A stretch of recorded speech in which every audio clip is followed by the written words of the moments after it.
시청자 비평 플러스는 YTN을 돌아봅니다. 시청자에게 정확한 정보를 전달하기 위한 언론의 노력은 끝이 없습니다. 최근 축적한 정보를 바탕으로 깊이 있는 보도를 실천하고 있는 YTN 데이터 저널리즘 보도를 뉴스 리뷰 Y에서 살펴봅니다. 이번 주는 어떤 시청자 의견이 들어왔을까요? 시청자 톡톡 Y에서 확인해 보겠습니다. 잠시 후에 만나보시죠.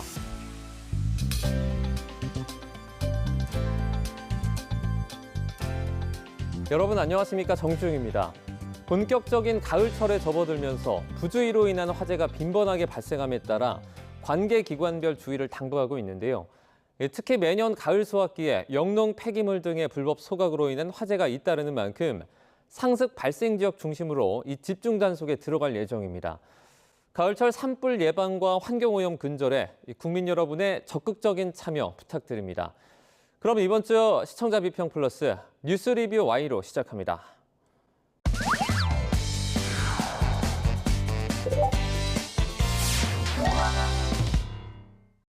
세 분 어서 오세요. 안녕하십니까?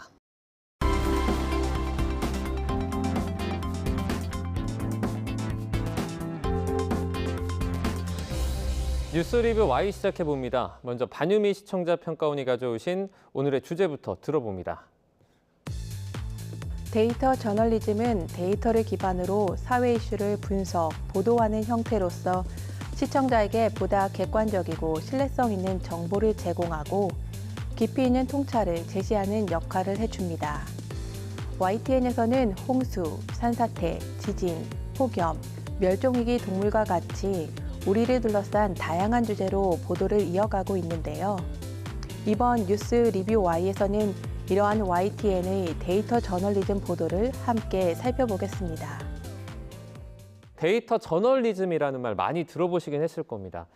이 시청자의 객관성과 신뢰성을 높이는 데 큰 역할을 하는 보도인데요. 이 YTN은 데이터랩 팀이 소식을 전하고 있습니다. 실장님, 데이터 저널리즘이라는 이 용어가 정확히 어떤 개념을 가지고 있는지 시청자 여러분들께 설명 좀 해주시죠. 그 청문회나 국정감사 TV에서 보시면 의원들이 그 관계기관에 자료를 좀 내달라는 요청을 이렇게 많이 하는 걸 보셨을 텐데요. 이 자료가 상당히 중요하다는 것이죠. 기자들의 취재 과정에서도 사실은 이 자료를 모으는 게 성패를 가른다 이런 얘기가 나올 정도로 얼마나 많은 자료를 확보하느냐가 이 취재를 어떻게 하느냐, 즉 진실을 어떻게 규명하느냐의 이제 가장 중요한 핵심 요소가 되는 거거든요. 그래서 이 데이터 저널리즘을 정의해 보자면 자료, 그러니까 데이터를 깊이 파내서 모으고 정제하고 구축하고 속간해서 보기 좋게 이야기로 만드는 과정이다. 이렇게 이제 정의를 하고 있습니다.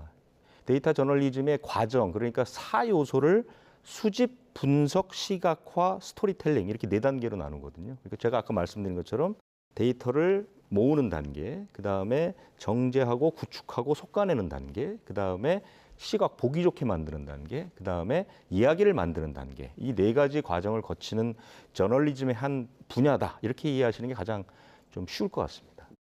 이렇게 모아진 데이터를 가치 콘텐츠로 치환하는 그런 과정이다라고 볼 수 있을 것 같습니다.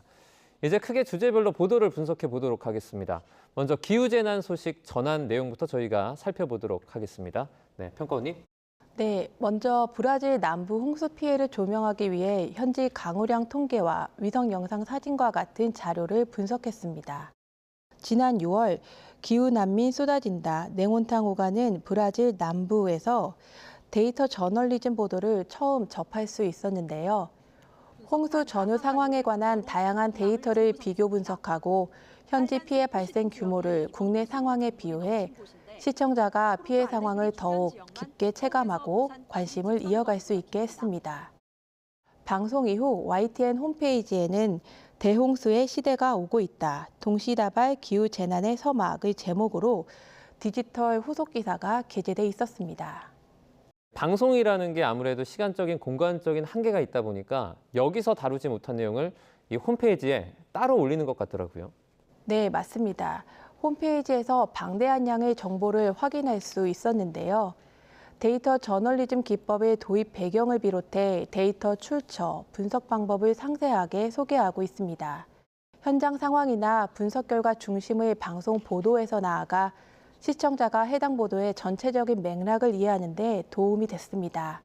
특히 해외 학술지에서 데이터 부족으로 홍수 피해 인구 예측 분석에 관해서 한국을 제외하기도 했었는데요.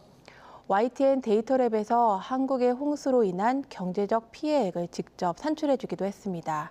개량화된 분석 결과로 나타난 피해액 추정치는 기후재난에 대한 위기감과 대비의 필요성을 더욱 강조할 수 있었고, 시청자가 데이터 저널리즘 보도에 대한 신뢰와 가치를 인식할 수 있었습니다. 아무래도 통계적인 정보를 기반으로 하니까 신뢰가 더 가는 것 같은데요. 지진 관련 데이터랩 보도도 있지 않았습니까? 이게 홍수에서 이어진 개념으로 재난 정보를 알렸다라고 볼 수 있겠는데요. 이 내용은 어땠습니까? 지난 6월에 발생한 전북 부안 지진의 배경을 지질학 전문가와 함께 찾으려는 시도가 다수 있었는데요. 수평으로 이동한 단층, 서해안 내륙 안전지대 아니다의 보도에서는 역대급 규모를 기록한 부안 지진의 특성과 서해안 내륙에 자리 잡은 하멸 단층의 존재를 알리며 앞으로의 지진 발생 가능성을 예고했습니다. 나아가 집이 크게 흔들렸다. 부안 인근 역사 지진 살펴보니의 보도에서는 역사적 관점에서 국내 지진 데이터를 살펴봅니다. 국내 지진 관측이 1978년부터 시작됐다고 하는데 그 이전의 역사적 기록을 검토하고 한반도 전체 지질소를 분석하면서 약 1, 2억 년 이전에 형성된 단층의 역사와 지진과의 연계 가능성을 언급했습니다. 데이터 분석 기간을 늘려 한반도 지질의 특성을 다시 살핌으로써 국내 지진 현상에 대한 지속적인 조사와 대비의 필요성을 알릴 수 있었습니다. 네, 이렇게 보니까 데이터를 활용한 방식이 어떻게 활용이 되는지 감이 조금 잡히는 것 같습니다. 또 지구의 맥박 시리즈로 전 세계 산사태 소식을 짚기도 했는데요. 살펴주신 내용 전해주시죠. 지구의 맥박 아무도 모른다. 얼마나 왜 죽었나. 파푸아 뉴기니 산사태의 보도에서는 세계 강우량 3위의 파푸아 뉴기니가 집중호우로 고통받고 있다며 특히 피해 규모 추정도 어렵고 원인도 의혹투성이인 현지 산사태 상황을 전했습니다. 이어진 보도, 새벽 3시 벼락같이 덮친 돌더미, 초대형 산사태의 수수께끼에서 인공위성 관측 자료를 토대로 대형 산사태 발생의 배경을 찾고자 했습니다. YTN 데이터랩에서는 강우량, 토사 함수율, 산사태 발생 전후의 위성사진 데이터를 분석해 참사의 원인이 난개발과 같은 인위적인 공사에 있을 수 있다는 점을 지적했습니다. 또한 분석 결과를 토대로 국내에서 충분히 발생 가능한 상황이라는 점도 짚어 해외 재난 피해로부터 교훈을 얻을 수 있도록 했습니다. 피해 지역의 인구 밀도가 서울의 약 1.5배로 추산됨에도 불구하고 구체적인 인명 피해 규모조차 제대로 밝혀지지 못했던 해외 재난의 문제를 국내 언론에서 짚고 또 이런 사태가 우리에게 주는 시사점을 함께 전했던 만큼 데이터 분석 보도의 공익적 가치를 생각해 볼 수 있었습니다. 사실 해외 사례까지 다룬다는 게 정말 쉽지 않을 것 같은데요. 완벽히 같은 사례는 아니겠지만 충분히 좋은 참고 정보가 될 것 같습니다. 이어서 여름을 맞아 반지하 주택 유형을 살피면서 이 침수 위험 주택 실태를 점검하기도 했는데요. 보도 내용은 어땠습니까? 네, 민간과 공공 영역에서 굉장히 많은 데이터들이 생성 축적되고 있습니다. 데이터 저널리즘은 수많은 데이터를 통해 새로운 의미를 발견해내는 역할을 하고 있는데요. 우리가 막연히 추측하던 것을 정제된 데이터를 통해 뒷받침해주거나 데이터를 통해 여러 현상들 사이의 관련성을 드러내거나 포착되지 않았던 숨겨진 사실을 드러내는 역할을 합니다. 장마 기간인 올해 7월 한 달간 보도한 침수 위험 반지하 주택 실태, 데이터로 추적하기 보도 또한 데이터로 반지하 주택의 침수 위험을 설득력 있게 보여주었습니다. 시의적절한 보도이기도 했는데요. 보도 내용을 좀 살펴보면요. 침수 위험 지역을 알려줬을 뿐만 아니라 반지하가 많을수록 침수 위험도 당연히 높아지지만 지형적인 특성과 분포에 따라서 수해를 입을 가능성이 일률적으로 단정하기는 어렵다는 것을 알려주었습니다. 반지하 주택 침수는 주거 취약계층의 일상에 큰 영향을 미치는 사안이지만 대체로 사건이 일어났을 때 그 현상만을 다루는 경향이 있습니다. 그런데 인력과 시간이 많이 드는 대용량 데이터를 직접 분석했고 또 보도 시간을 상당히 많이 할애한 점도 의미가 있었습니다. 피해 수치에만 집중하지 않고 이것보다 한 발 더 나아간 보도도 있지 않았습니까? 네, 그렇습니다. 8월 보도된 너무 다른 침수지도, 뭘 믿어야 하나도 침수 지도를 통해 정부 당국의 재해 정보의 관리 체계의 문제점을 지적했습니다. 정부와 지자체는 침수 흔적도, 도시 침수 지도, 하천 범람 지도, 해안 침수 예상도 등 다양한 재난 정보를 공개하고 있는데요. 지자체인 서울시와 인천시의 자료와 행정안전부의 침수 흔적도 등을 분석했습니다. 침수 흔적도는 과거 침수 장소와 원인 등을 담아 재난 상황에 대처에 필요한 매우 중요한 기초 자료인데요. 데이터 분석 결과에 따르면 정부와 지자체 사이트에서 공개한 침수 흔적도는 이원화되어 있을 뿐만 아니라 전혀 다른 내용으로 기재되어 있는 것을 지적했습니다. 이후 기자는 담당자 인터뷰를 통해서 중앙정부와 지자체가 내용 자체가 다른 상황조차 모르고 있었다는 것을 취재를 통해 알게 됐다는 점 또한 보도를 했습니다. 기후재난 시대의 핵심 정보인 침수 지도가 왜 부실하게 제작됐는지에 대한 원인 규명의 필요성과 함께 국가 기록의 부실한 관리 실태를 꼬집고 기후위기에 대한 대응의 미흡함을 언급했습니다. 올해는 큰 장마 소식도 있었지만 다들 어느 때보다 정말 더웠고 이 더위가 오래갔던 여름으로 기억을 하실 겁니다. 우리나라뿐 아니라 세계 곳곳에서 뜨거운 날씨가 관측이 됐는데요. 이런 지구 표면 해수면 온도를 추적 분석한 보도도 있었습니다. 내용 살펴볼까요? 매년 여름이면 지구온난화로 최고 찜통더위를 기록할 것이란 보도를 접할 수 있는데요. 지구 174년 만에 가장 뜨겁다, 더 더워지는 한반도에서는 폭염의 문제를 인도 뉴델리와 서울 상암동을 비교 분석합니다. 더위와 열대야가 증가하는 비율은 어느 특정 지역에 국한되지 않았다는 사실을 데이터로 제시해 지구온난화의 문제를 더욱 심각하게 인식할 수 있게 했습니다. 다만 시청자의 입장에서 아쉬웠던 점은 야간 지표면 온도 편차값이 가지는 의미를 바로 이해하기 어려웠던 부분이었습니다. 짧은 시간의 보도로 자세한 설명이 어려운 부분도 있겠지만 시청자가 해석된 결과를 보다 쉽게 이해할 수 있는 설명이나 그래픽의 재구성이 있었다면 어땠을까 하는 생각이 드는 부분이었습니다.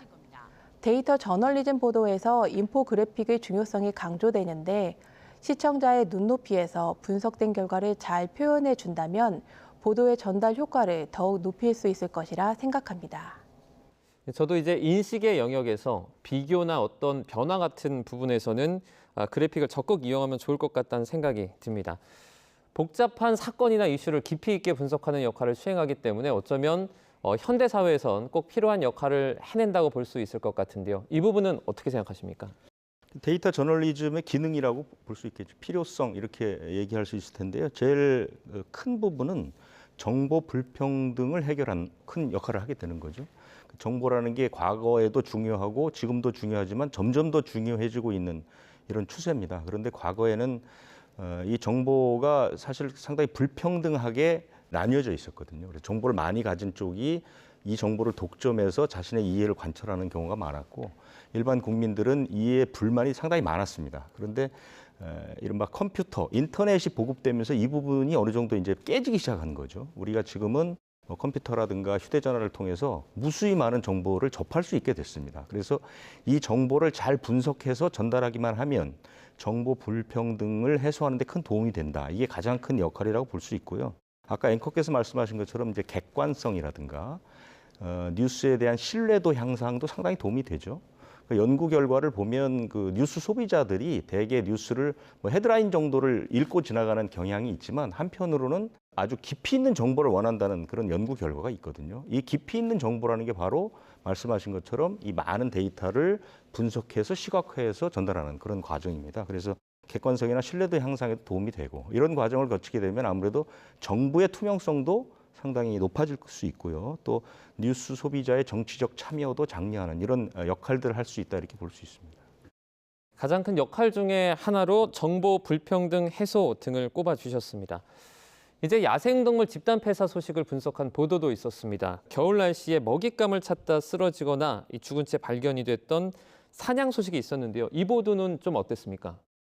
무엇이 멸종위기종 사냥 1000마리를 죽였냐 보도는 일반적인 추측에 가려진 숨겨진 사실을 밝혀낸 보도 사례라고 할 수 있는데요. 지난해 겨울 국내 천연기념물 217호이자 멸종위기 야생동물 1급 보호종인 사냥이 무려 1000여 마리 이상 폐사했습니다. 이 사건을 다뤘는데요. 전문가들에 따르면 국내 사냥의 3분의 1 정도가 한꺼번에 죽은 굉장히 충격적이고 이례적인 사건이었습니다. 다수의 보도에서는 작년에 눈이 많이 왔던 것을 언급하면서 심한 폭설을 사냥의 집단 폐사 원인으로 꼽았고 사람들도 의뢰 그럴 것이라고 생각을 했습니다. 그러나 데이터랩은 작년 겨울보다 눈 면적이 더 넓었던 2003년과 2012년에는 이런 떼죽음이 없었다는 것에 주목했습니다. 2023년 겨울부터 올봄까지 폐사한 사냥의 폐사 위치 정보 등을 담은 데이터를 입수해서 GIS 공간 분석을 했습니다. 위치를 알기 어려울 경우 사냥을 발견할 당시 신고자가 촬영한 휴대폰 사진의 속성에 담긴 위치 정보를 기반으로 경도와 위도 좌표를 추출해서 이를 활용해 폐사 지점을 지도로 시각화했습니다. 사냥 여기서 죽었다 위치 정보 전수조사에서는 사태 파악을 위한 사냥 위치 전수조사의 내용을 알렸고 죽음을 키운 울타리 102대간 잘라버린 3,000km 덫 보도에서는 국내 언론사 최초로 진행된 GIS 공간 분석의 결과를 공개했습니다. 특히 방역 울타리 설치가 사냥 먹이의 탐색 기회를 상실케 하고 방역적 효과 역시 환경 영향 평가 없이 진행된 절차적 문제를 지적했습니다. 집단 폐사에서 여러 요인이 복합적으로 작용했을 거란 이해와 함께 이번 사냥 집단 폐사를 계기로 환경을 대하는 인간 중심적 사고의 부작용도 떠올려 볼 수 있게 했습니다. 앞선 데이터 저널리즘 보도에서처럼 통계와 위성 사진과 같은 자료를 토대로 사냥 폐사지도, 행동권 분석과 같은 데이터를 발굴했다는 점에서 의미가 컸었는데요. 나아가 시청자가 인식하는 환경 문제의 범위를 넓히고 환경을 대하는 우리의 태도도 동시에 바라볼 수 있었다는 점에서 데이터 저널리즘 보도에 대한 시청자 인식을 높이는 기회가 됐습니다. 네, 이제 말씀들을 들어보니까 보다 조금 과학적인 그런 보도 같다라는 느낌을 받게 됩니다. YTN 데이터랩 보도를 긍정적으로 평가해 주신 것 같은데요. 이런 저널리즘 형태가 정착되기 위해서 어떤 부분에서 더 노력하면 좋을까요? 데이터 저널리즘의 핵심은 데이터입니다. 그러니까 데이터를 어떻게 어떤 종류의 데이터를 찾아낼 것이냐. 데이터 자체가 왜곡돼 있거나 오염돼 있을 때는 어떻게 할 것이냐 이런 문제들이 있죠. 그리고 데이터에 매몰되면 전체적인 흐름이나 맥락을 잃어버릴 수도 있고요. 그래서 가장 중요한 것은 데이터의 접근, 그다음에 품질 관리 이 부분이 중요하고요.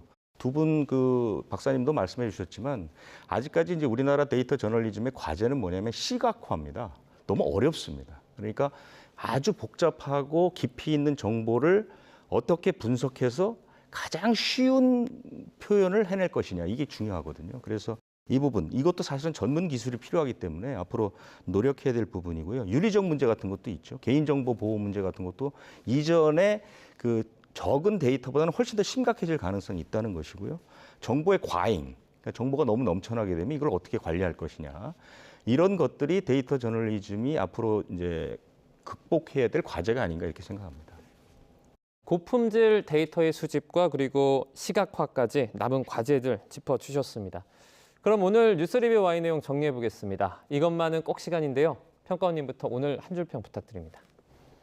데이터 저널리즘 보도, 주제를 넓혀 시청자 기대 이어가 주길. 지금까지 YTN에서 다뤄준 데이터 저널리즘 보도는 복잡하고 장기적인 환경 문제를 심층적으로 인식할 수 있게 해주었습니다. 당면한 문제의 실태와 배경뿐만 아니라 정책과 대응까지 점검해줘 데이터 저널리즘 보도에 대한 기대를 키울 수 있었습니다. 수많은 정보가 쏟아지는 디지털 환경 속에서 새로운 정보와 통찰을 원하는 시청자의 수요에도 부합할 수 있는 저널리즘의 형태라는 생각입니다. 앞으로도 보다 다양한 주제와 데이터를 활용한 분석 보도를 이어가 주시길 기대하겠습니다. 네, 이번에는 이선민 박사님의 한 줄평도 저희가 들어보겠습니다. 과감한 지원으로 데이터 저널리즘을 YTN의 차별화된 콘텐츠로 가져가길. 과거에 비해 뉴스를 이용하지 않는 사람들이 늘고 있습니다. 그 이유는 복잡하고 다양합니다. 뉴스를 보게 하려는 해결책 중 하나는 좋은 뉴스를 만드는 것입니다. 단순해 보이지만 어렵습니다. 쏟아지는 콘텐츠 속에서 데이터 저널리즘은 뉴스의 의미와 존재 이유를 입증하는 방안 중 하나입니다. 데이터에서 새로운 사실을 찾고 의미와 대안을 마련하는 데이터 저널리즘 보도를 꾸준히 이어갔으면 합니다. 데이터 저널리즘에 대한 관심은 앞으로 더 높아질 것 같습니다. YTN만의 고급 아이템으로 잘 유치를 한다면 좋겠다는 생각이 드네요. 오늘 뉴스리뷰 Y 순서는 여기서 마치도록 하겠습니다. 세 분 오늘 말씀 잘 들었습니다. 고맙습니다.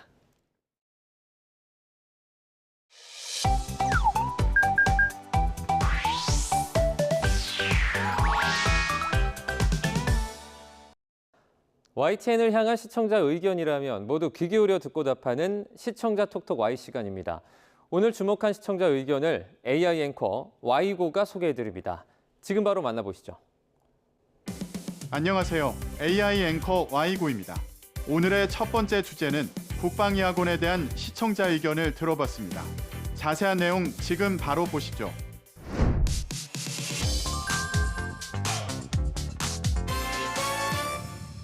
올해 군의관 장기 복무 희망자가 한 명도 없는 걸로 파악됐습니다. 10년 넘게 반복되는 현상인데 오랜 기간 이어져온 문제로 올해도 장기 군의관 지원자가 없는 상황에 이를 해결하기 위한 국방위대 등이 논의되고 있다는 소식을 전한 리포트가 있었습니다. 임성재 기자가 보도합니다. 올해 장기 복무를 지원한 군의관은 전혀 없는 거로 파악됐습니다. 10년 넘게 매해 지원자가 없거나 한 자릿수를 기록한 전례가 반복된 셈입니다. 이에 갇힌 국방의대 설립을 검토하던 군은 최근 연구 영역에 착수했습니다. 정치권에서도 국군 의무사관학교를 추진하는 법안이 발의됐습니다. 사관학교 6년 교육과정을 마친 뒤 의사 국가시험에 합격하면 중위로 임관하고 15년 동안 의무복무하도록 하는 내용입니다. 다만 2010년 무렵 군이 추진했던 가칭 국방의학원이 당시 의료계, 교육계와의 시각차 탓에 좌초된 만큼 각 분야 의견 취합과 협의가 녹록지만은 않을 거란 점은 난제로 꼽힙니다. 정치권에서는 올해 국군 의무사관학교를 추진하는 법안이 발의됐지만 과거 2010년 무렵 국방의학원이 추진되지 못했음을 짚었는데요. 장기 군의관 지원자가 없어 국방위대 설립을 검토 중이라는 소식을 전했는데 과거에 국방의학원을 추진하려고 했을 때 이루어지지 못한 구체적인 이유에 대해서 궁금하다는 시청자 의견이 있었습니다. 풍성한 보도를 위해 시청자 톡톡 Y에서 과거 국방의학원이 추진되지 못한 이유에 대해 살펴봅니다. 보도에서 언급했듯 국방위대 설립 추진은 이번이 처음은 아닙니다. 국방위대 설립은 과거 한나라당 박진 의원을 비롯한 여야 의원이 군 의료 인력의 안정적 배출을 통한 국방력 향상을 위해 국방의학원법 제정안을 발의하며 시작됐는데요. 이 법안은 국방의학원을 설립해 의학석사 및 박사 과정을 운영하고 부서기관으로 국방의료원과 국방의학연구원을 두도록 했습니다. 당시에는 의사면허 취득 후 10년간 군과 공공의료기관에 의무 복무하는 군의관 40명, 공중보건에 60명 등 연간 100명 정원을 목표로 했는데요. 하지만 의료계의 거센 반발에 이어 국방의학원이 모델로 삼은 의학전문대학원 제도 자체가 폐지되며 흐지부지됐습니다. 또 국방의학원의 설립과 운영 비용으로 소요되는 수백억 원의 예산도 큰 부담으로 작용한다는 점 등에 의해 국방의학원 설립이 결렬되게 됩니다. 보도에서 언급된 해외 사례의 경우 미국은 의무복무 7년인 국립군의관 의과대학을 운영, 일본에선 의무복무 9년인 방위의과대학 등을 운영해 장기 복무하는 군의관 수요를 충당하고 있다고 합니다. 다음으로 시청자 톡톡 Y 두 번째 주제는 가로림만에 대한 시청자 의견을 들어봤습니다. 어떤 내용을 담고 있는지 이어서 확인해 보시죠.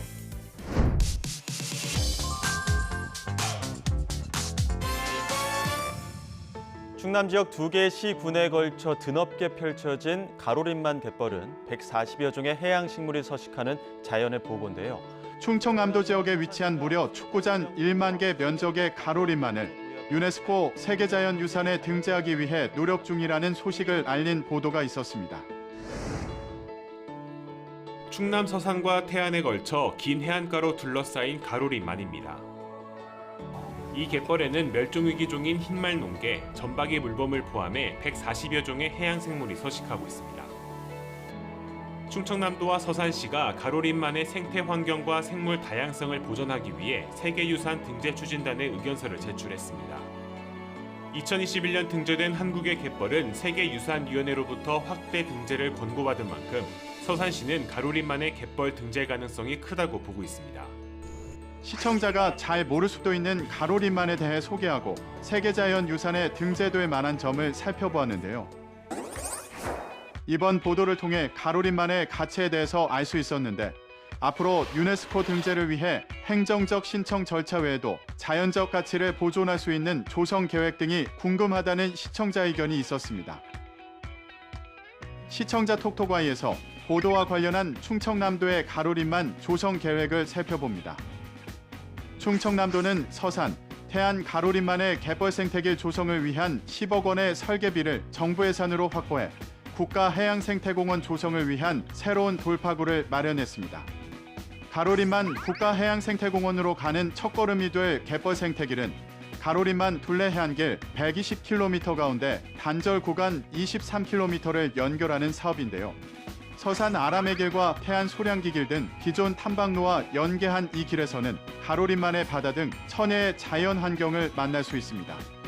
또 갯벌 생태길은 향후 조성 예정인 가로림만 보존센터, 전박이 물범관찰관, 서해 갯벌생태공원 등 국가해양생태공원 주요 시설을 연결합니다. 충청남도는 이 길이 해양보호구역에 대한 모니터링을 촘촘하게 진행하고 체계적인 관리 여건을 마련하는 것은 물론 지역 간 연결성 증대로 주민과 방문객 편의를 증진할 수 있을 것으로 기대하고 있는데요. 이를 통해 가로림만의 해양 생태계를 체계적으로 보존하고 관리합니다. 가로림만은 세계 5대 갯벌인 서남해안 갯벌에 속하는데요. 국내 최초 최대 해양생물 보호구역으로 전박이물범, 흰발롱개, 거머리말 등이 서식하는 가로림만을 자연과 사람, 바다와 생명이 어우러진 명품 생태 공간으로 탈바꿈시킨다는 것이 도의 계획입니다.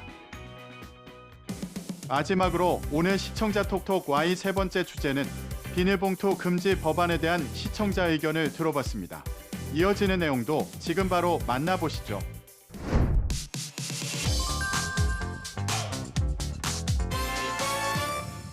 미국 캘리포니아주가 다가오는 2026년부터 마트에서 비닐봉투가 전면 금지되는 법이 미국 캘리포니아주에서 통과됐다는 소식을 알린 보도가 있었습니다. 미국 캘리포니아주가 오는 2026년부터 마트에서 비닐봉투 사용을 전면 금지하기로 했습니다. 게빈 뉴섬 캘리포니아 주지사는 이 같은 내용의 법에 서명했습니다. 이에 따라 앞으로 캘리포니아주 시민들은 장바구니를 갖고 다니거나 종이봉투를 써야 합니다. 보도를 통해 해외에 주목할 만한 새로운 소식을 전해 듣고 관련해 간략한 정보를 더해 이해를 높였는데요. 미국 캘리포니아주에서 비닐봉투가 금지되는 법안이 통과됐음을 알렸는데 기존 법안과 이번에 통과된 법안의 차이와 새로운 법안이 만들어지게 된 배경이 궁금하다는 시청자 의견이 있었습니다.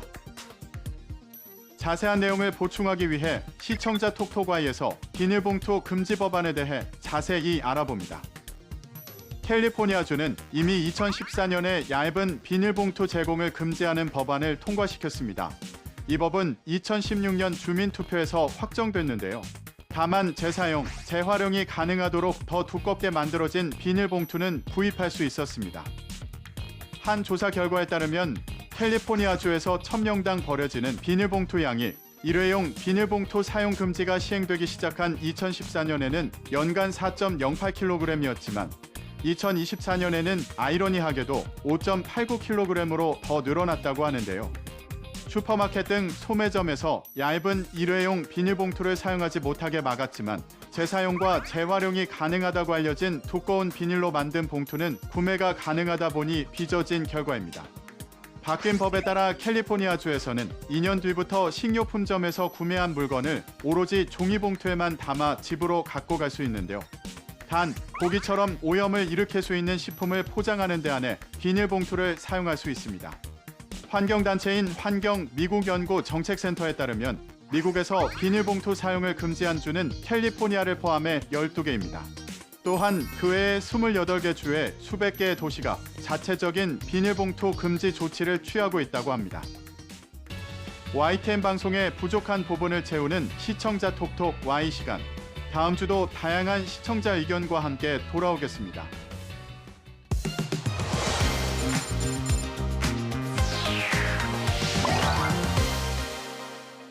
시청자 목소리로 YTN을 되돌아봅니다. 방송에 대한 여러 의견들 SNS와 홈페이지를 통해서 남겨주시고요. 시청자 비평 플러스는 다음 주 더 새로운 의견으로 돌아오겠습니다. 시청해주신 여러분 고맙습니다.